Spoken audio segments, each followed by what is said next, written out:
আসসালামু আলাইকুম।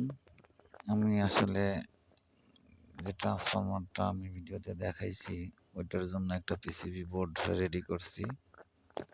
এটা আসলে এরকমভাবে বসবে। এই যে দেখেন, কমপ্লিট পিসিবি বোর্ড একটা রেডি করছি। এটা হচ্ছে আমার ট্রান্সফরমার। এটা বাঁধাই করা হয় নাই, আগে বোর্ডটা রেডি করছি। পিসিবি এইভাবে বসবে। পিসিবির সাথে স্ক্রু হয়ে যাবে আর কি। আমি বসিয়ে দিলাম, ফিক্স করতেছি। দুই পাশে দুইটা হিট সিঙ্ক দেখতেছেন। এখান থেকে আসলে 12 ভোল্ট ঢুকবে ভিসিসি,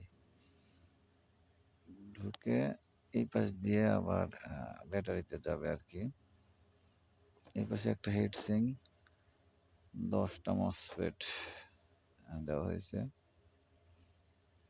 এই পাশে হিট সিঙ্ক, 10টা মসফেট। আসলে এই পিসিবি বোর্ডটা এমনভাবে রেডি করা হয়েছে যে কোনো স্টাইলের ট্রান্সফরমার এখানে বসবে।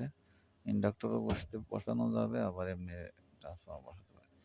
এটা এইভাবে টান একটা এখানে এই পাশের হিট সিঙ্কে লাগবে, আর আরেকটা আসে এই পাশ দিয়ে এসে এই পাশের হিট সিঙ্কে লাগবে।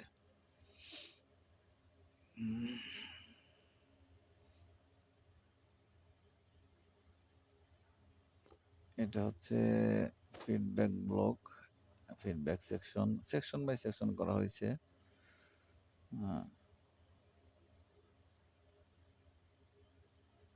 এটা হচ্ছে ট্রান্সফরমারের লুক। আর এটা হচ্ছে পিওর সাইন ওয়েভ, 8টা আইজিবিটি দিয়ে করছি, সেটা প্রিন্ট দিয়ে বের করছি। এখন পিসিবি তৈরি করে ফেলবো। এই যে এখানে বসবে এসপিডব্লিউ মডিউল 17 পিনের, এখানে ইন্ডাক্টর বসবে, এখানে চোখ ফেজ নিউট্রাল বের হবে। আবার এই পাশে 8টা মসফেট আইজিটিভির জন্য আইজিবিটির জন্য হিট সিঙ্ক লাগানো হয়েছে।